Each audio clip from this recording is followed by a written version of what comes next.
easiest question, can I have you say and spell your name for us? Sure. My name is Carrie Carson, C-A-R-I. My last name is C-A-R-S-O-N. It's a good news name, Carrie Carson. I love it. And give us your title. Sure. Would you like me to look at either one of Whoever's in talking. particular? Okay. Yeah. Okay. I'm the supervising attorney for the education team at Disability Rights North Carolina. All right. Emily, I'll let you take it away. So, Keely kind of just described to you the situation this mom has, and we know that other people are in somewhat similar situations. They have asked for an investigation into a teacher, and they don't know what happened next. So, what are kind of the basics? What information can families actually have about their child's teacher? Sure. A few points. So, we would always encourage parents to request an investigation if they're concerned about restraint or seclusion or other abuse at school. We always encourage open lines of communication between the school and the parent. We know that parent involvement is key. I would also say that there are certain restraints and seclusions under state law that must be reported to parents. This could include a report to the parent within the next business day, but certain restraints and seclusions also require written notice to the parent within 30 days. In general, there are some restrictions on access to personnel records in state law. However, there are exceptions to personnel record restrictions as well, which we can provide you that statute. So there's both a right. You're doing great. Yeah, and it's not live, so just okay. It's just us chatting. You yes. really, and I looked you up. You're an expert. You're very impressive. So and if there's anything that you say, we're like, oh wait, I didn't mean. We're not going to air any of that. You know what I mean? We'll make sure that whatever you're saying is accurate. I know you're going to say what's accurate, but we'll make sure that we don't air anything if you want to re-say something. Okay. I was like, maybe we should have Cass in here so she can give me feedback afterwards. No, you're doing great. But is that okay if I? Yeah, if you want her in here, okay. absolutely. I'll just ask her real quick. But I don't want to do anything that will upset this. I'll go get her so we don't mess with sure. the microphone. That way she can just give us You're feedback. fine. You could have just picked it up. I don't know why I was being like that. I deal with Richard every day. But you're doing great. Yeah, and I know that, I want to get into the nitty gritty, and I know you can't, give legal advice on a specific case, but if we can talk about, hypothetically, if something like this happened, what could you do? And does the university, I've been thinking about another story, is there any obligation for the school district to respond? What all that kind of stuff is, but. I was just like, it would actually be great to hear your feedback afterwards. Oh, okay. I'll just sit over. I'm going to move this chair if that's okay. I got your chair right here. Perfect, Richard. Thank you. This is my other career. I move furniture. Okay. This end up.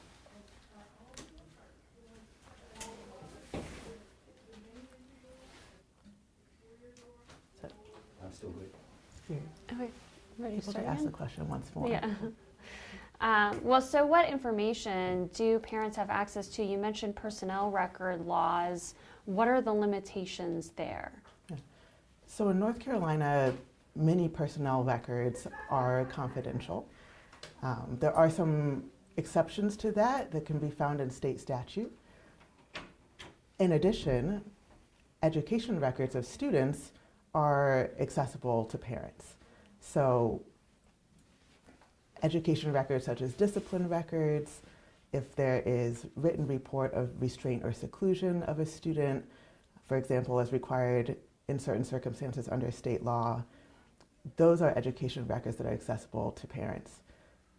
There are also personnel records which under state law may be confidential unless they fall under a certain exception. What is that exception? That exception, I will refer you to the specific statute. There are a number of different areas, subdivisions of that. I don't have the site right off the top of my That's head. okay, we can I'll get it from email you. it to you. Yeah, In terms of promotions, demotions, things like that, but the specific language, I would refer you to the specific statute. So we have both. We want to be sure state law, just in general, it's best practice for parents and schools to be in communication. There are those certain circumstances in which there must be a written report about certain instances of restraint and seclusion. That report has to include things like date, time of day, interventions tried, who the parent can contact about the restraint or seclusion. And also, there are certain personnel records that are confidential under state law. great. So if a parent knew that an investigation had been done into their child's teacher because they requested it or somebody told them they had requested it, I think a lot of them would want to know what the results were or why the investigation was even prompted. Can they know those things? There are a couple pieces here. One is that, again, certain personnel records are confidential under state law. And also, we encourage schools to be very proactive when it comes to behavior. So if a situation like this occurs, we encourage parents to request an investigation and also encourage, for example, if it's a student with a disability, to request a meeting of the special education team to look at what services are the student getting, what other interventions could be tried so that this doesn't happen again. There's also something called a functional behavior assessment, which is really supposed to be looking at what happens before the behavior, what is the behavior, and what are the consequences of behavior, what happens after the behavior. And so we really want to encourage schools to be doing high quality functional behavior assessments. And that may not be, if a behavior is resulting in restraint and seclusion, it certainly is a concerning issue that we want to be sure that the school is equipped to and has the resources to address meaningfully and in a way that promotes the safety and dignity of the student. In terms of the actual report of an investigation, again, certain records are confidential under state law. Certain personnel records are confidential under state law. And at the same time, within the confines of the law, we always encourage schools and parents to have open communication because we know everybody wants the students to be safe. Okay. So we've read a little bit about the law. So which records, for example, would be available to people and which specifically would not be available? So under federal law, education records are available to a parent or legal guardian, and those include records that are directly related to the student. We often see those records including the special education plans, attendance grades, discipline, written reports of restraint and seclusion, records that are directly related to personnel may fall under the personnel laws there if an exception doesn't apply, which might be confidential. And in terms of personnel records, what information can a parent have about the teacher and what information can they not have?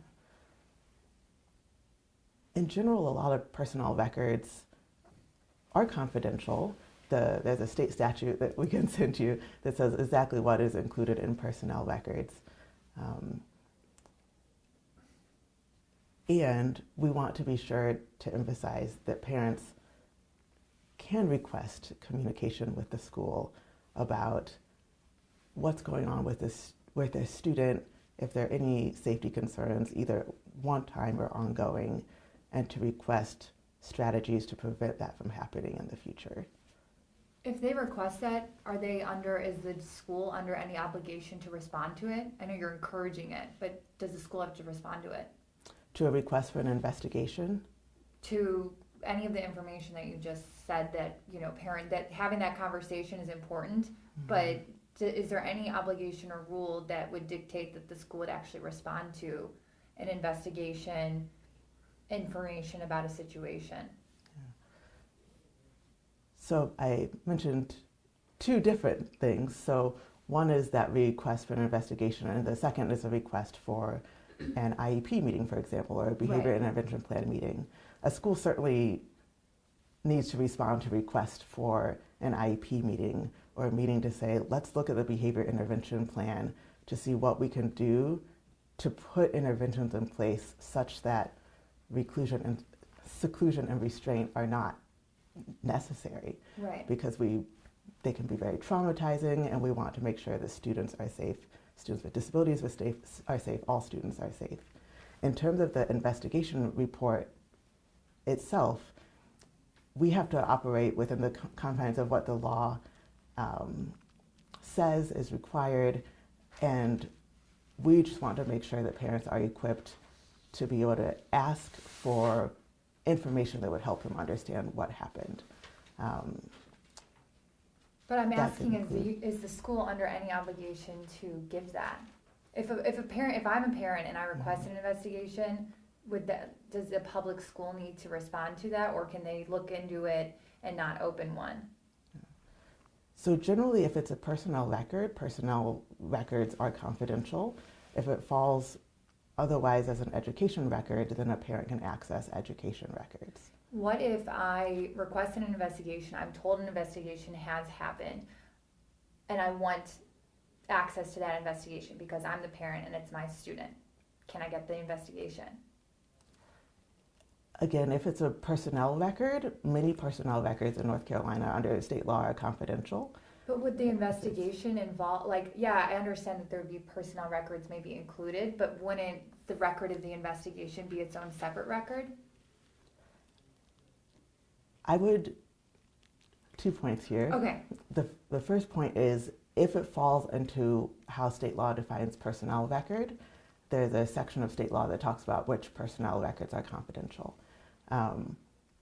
The second point is, it gets into other points of employment law and things like that, and we would want to be sure to refer you to people, to experts in employment law who might be able to give more detailed information about what all falls within a personnel record that would be confidential under state law and which would be an education record. Okay. Emily, do you have any follow-ups to that? So even if it's not, so even if what if the investigation found out something specifically related to someone's child? So maybe I made the request and it was about an incident that involved my child. What information might I be able to find out about what the school system determined through their investigation, knowing that it involved my child? Again, I would say if it falls within what the state statute says is a personnel record that's confidential, there's a particular section of the state statute that lists that information, then a parent does not have access to that under FERPA. If it falls into what we would consider an education record, then a parent would have access to that. I think I want to also come back to wanting to make sure that we're keeping students safe in school so that parents have information, the schools and parents are sharing information, and also encouraging parents, if this comes up, we know that many students who are restrained or put in seclusion are students with disabilities, and if this is coming up, to be sure that parents feel empowered to advocate through special education processes or otherwise to put supports in place so that their students are safe at school. Parents can always request an IEP meeting or a behavior intervention plan meeting, and parents can also request to inspect their students' education records. So a parent can request their students' education records. They have a right to that. Personnel records are generally considered separate. and those access to those records may have restrictions under state law. Is there ever any overlap of the two? Like, I might consider a finding in an incident related to my child to be an education record, but for the teacher, they might consider it to be a personnel record. I mean, is there room for interpretation that maybe the record could be both things to different people? That's a great question. To answer that well, I would want to do some deeper dive research into the overlap of how that's been interpreted by the courts. Because it's both important that parents have information about their student safety, and we know that there is this personnel record confidentiality as well. So I would want to do more information and more research and get back to you on that particular point. Okay. And Carrie, would that be something that the NCAE or the School Boards Association might They may have ideas on particular that part. expertise on, or? I would consider, those were two of the organizations that we thought about referring you all to on some of those points about the personnel matters specifically. There's both state law on restraint and seclusion, there is State Board of Education policy, there are state educator licensing standards, so there are many, many different things at play here. And I would want to do more research and refer you to both of those organizations as possible organizations who may have more information on if there can be overlap there.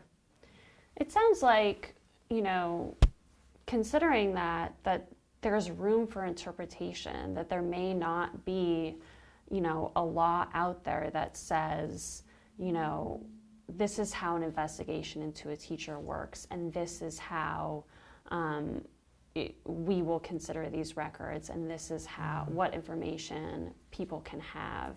I mean, it kind of sounds like the law just doesn't address this. I mean, is that accurate? Give me 1 second to think about that.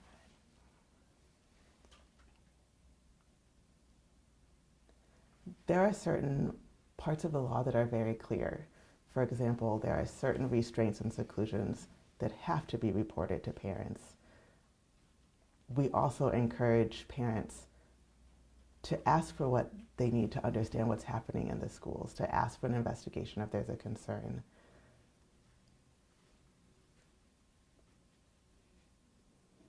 We want to make sure that students are treated safely and with dignity in schools. And we encourage school to parent communication. We encourage parents to ask for what they need. Sometimes parents don't know that they can ask for certain use of positive behavior interventions and supports, for instance, for their student who may have a disability, for their student who may have experienced restraint. They may not know that while you have to review an IEP, a special education plan, yearly, you can ask for a meeting more frequently than that. If something is going wrong, or if a student is not feeling safe or they're not learning, they can ask for meetings in between an annual IEP meeting, for instance. And so we encourage parents to feel empowered to ask for information about their student, to ask for an investigation if one is needed, and to ask for how can we sit down and figure out how to support this student so that this is not continuing to happen. It sounds like you can ask for an investigation, and that's certainly encouraged, but then there's a gap as to whether a parent can really find out what happened with the investigation. Is that accurate, that you can request one, but it's unclear if you can find out what the results are?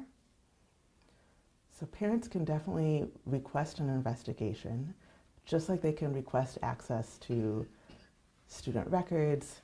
They can request a parent-teacher conference, for example. Parents can also request to observe in classrooms, and I do have a question about that. This mother in particular was told that she could not do that. So what are the rights there? parents can observe in classrooms. Schools and districts can put in place reasonable restrictions on parent observations, but parents can observe in classrooms. And it's important to note that students with disabilities may be in the general education classroom, they may be in a special education classroom, and parents can observe in any classroom that their child is in. Again, there can be reasonable restrictions placed on parent observations by schools and districts. But not a general ban on it. Parents can observe in classrooms, both general education and special education classrooms. What would be a reasonable exception? That becomes very fact specific. So based on the school and the age or grade of a Situation. student Got and the it. situation. Okay, that answers my question, because that was something that she was running into. I mean, this story really is parents in general feeling, and this woman in particular, feeling like she's trying to figure out what's going on in her child's classroom, and she really is running up against a wall. So any advice there, how do you, if the school, and I'm not saying that this is the case, but if the school isn't in their mind being cooperative, like how do you push against that? Parents have a couple of tools. One is, again, requesting to observe in the classroom, subject to those reasonable restrictions, if there are any from the school or the district. Parents can access student records, which can include work samples, for instance. It's like, what is my student doing in the classroom? If those work samples are part of the student file, they can request those. Again, parents can request parent-teacher conferences if a student, for example, has a behavior intervention plan where data is tracked on behavior as part of that intervention plan or as part of that IEP. A parent, can ask for behavior data, for example. So there are a few different ways for a parent to get access to information about what's happening in the school. And again, a best practice is that schools and parents are really in open communication, because we know that parent involvement is key to student achievement and student learning. Yeah, thank you. That answers a little bit, or like some of the bigger story, definitely. They had cited, didn't they cite HIPAA for why they couldn't let, or I might be thinking of someone else. They cited HIPAA for why she couldn't observe in the classroom. It was an exceptional children's classroom. Yeah. Neither HIPAA nor FERPA should generally prevent parents from observing in classrooms. And that's true of general education classrooms or special education classrooms. Is the observation, that's in FERPA? Isn't there the rule about being able to observe? That's somewhere in FERPA, right? Is that cited in law specifically, or is it case law? The ability to observe is not limited by FERPA or HIPAA. So we know that parents can observe in classrooms, regardless of what type of classroom it might be. Again, the restrictions are really, those observations need to follow any reasonable restrictions placed by the school or the district, but there are not otherwise strict restrictions placed on observations by FERPA or by HIPAA. I think I know what you're like, because we keep, going back to this, like, what can you get kind of thing. But a parent can ask for records of a specific investigation. Some of it may be redacted if it falls under personnel, but you can ask for that, right?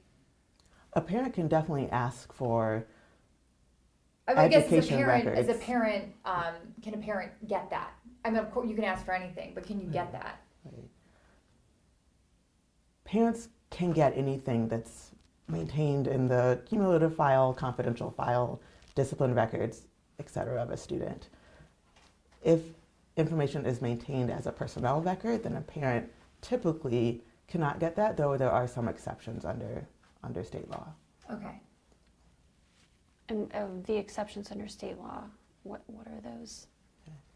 I would refer you to the specific statute. off And the top of my don't worry. head. Don't worry. 115C dash. Yeah. Okay. I mean, I can just like read it out real quick if you want, But- like date and type of promotion, demotion, transfer, suspension, separation. What if Okay. something happens to my child and it's in the investigation, and does that become personnel? If it says Keely's son was shoved, is that a personnel record? Education records, if it's considered an education record, then a parent can get that. There are, when I mentioned the required reports to parents of restraint and seclusion, it includes anything like any physical restraint that causes observable physical injury, for example. So if there is a physical restraint or something like that that results in a bruise, that is by state law required to be reported to a parent, including in a written report within 30 days of the incident. That's fabulous. That's what I wanted. Thank you. Is a restraint, is someone being shoved a restraint? There's specific language around the definition of physical restraint. I can tell you the precise statute number, but I don't want to misquote the exact definition, but I can make sure to get that to you. Yeah, well, I'm like wondering if on a technicality that's not specifically a restraint, therefore it wouldn't be able to be accessed. So we do have state law around required reporting of restraint and seclusion. And so I would encourage parents to they can look at the definition of that, and also we have some material on our website that talks about restraint and seclusion and what has to be reported to parents and what is not a permissible use of restraint and seclusion. That includes physical restraint and mechanical restraint and seclusion. If it's not a permissible use of it, but it happens, can a parent access that information? For example, a written report must be made for example, any prohibited use of mechanical restraint. So if it's not a permissible use of mechanical restraint, they need to report that information to the parent. Got it. Okay. That's helpful. Thank you. And I'm sorry, I just don't know this very well. So thank you. Well, and so if you're a parent in this situation, maybe you've asked for information from the school's not really giving you information. Maybe it's unclear whether the issue was restraint or some other type of incident in the classroom, and you're just not really getting any information. What's your recourse if the school isn't responding to your requests? There are a couple avenues. The first is we often encourage parents to put the initial request to the principal.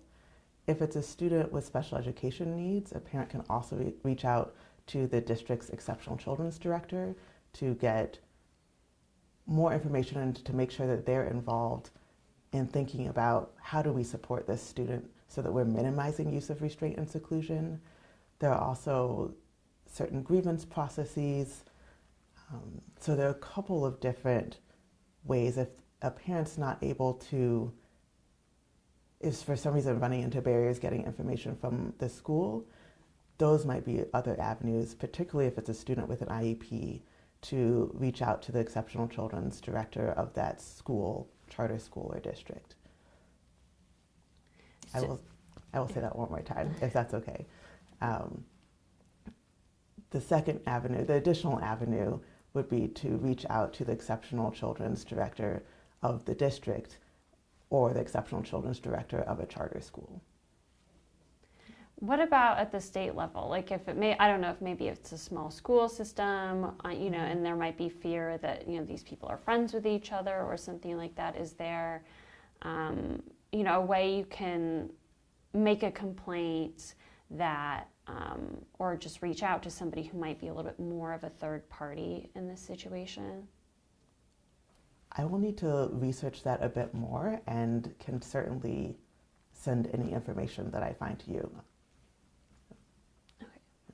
Anything else on this topic that you just wish the parents knew? Sure. In general, I want parents to feel empowered to advocate for their student in school. That includes if it's a student with a disability, and we know those are the students most at risk of restraint and seclusion, a parent is a member of the IEP team.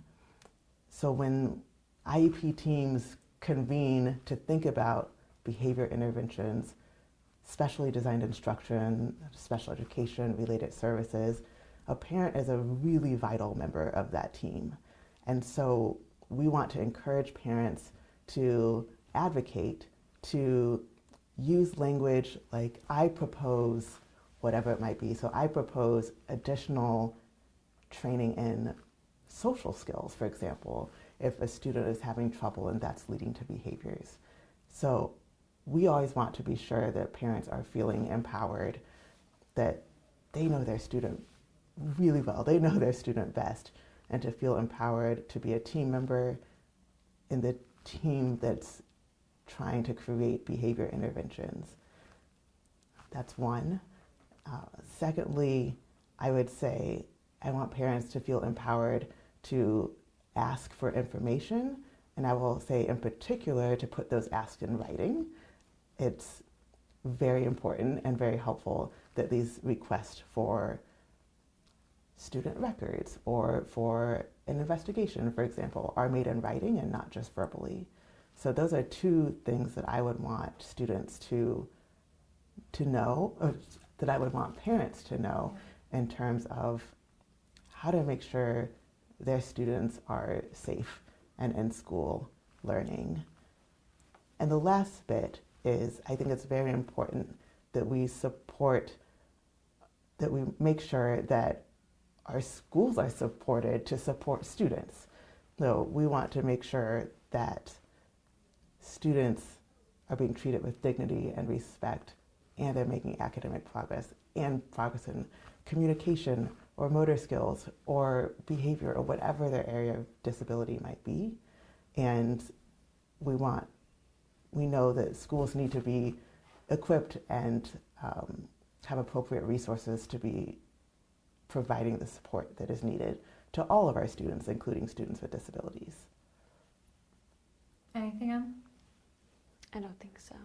I'm just curious in your experience, do you find, not that this situation is happening all the time, but do you find that there are parents that reach out to this organization because they feel in the dark about what their rights are as a parent and perhaps what's happening to their student?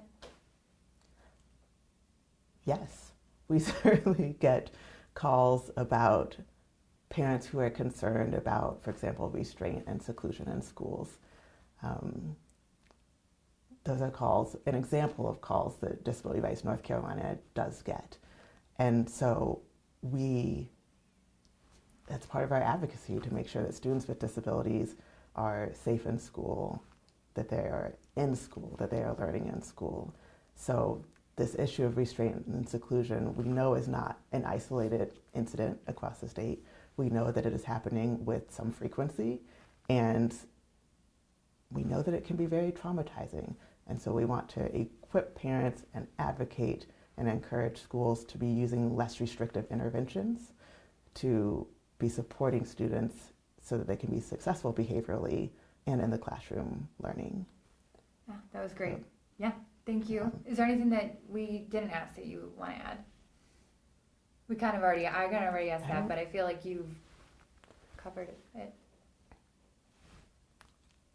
I had one thought when you talked about the request in writing, which is so important, like keeping that written documentation. But what about the importance of documenting anything that you're seeing and your child is telling you, and dating and timing and things like that? Just really keeping a record that is sort of in real time. Yep. Versus, oh, I thought it was a Tuesday and I remember it was raining that day. Yep. That kind of thing. That seems like, I've heard judges actually in court, irrespective of any kind of school or anything, like, oh, those notes were written contemporaneously, so I'm going to give them greater weight than, Madam Witness's memory of 2 years ago, right? So, Yeah, okay. that's a good point. Mhm. I can, Yeah, just the Kevin, importance of documenting thing, or even like recording anything, like if you have recommendations along those lines. absolutely. I would encourage parents, if they do have any concerns, whether that's a student comes home and reports a restraint or reports that they were put in a timeout room, which we know may be seclusion, maybe timeout, there's differences there. But I would encourage a parent to document that day if possible what it was that their student reported.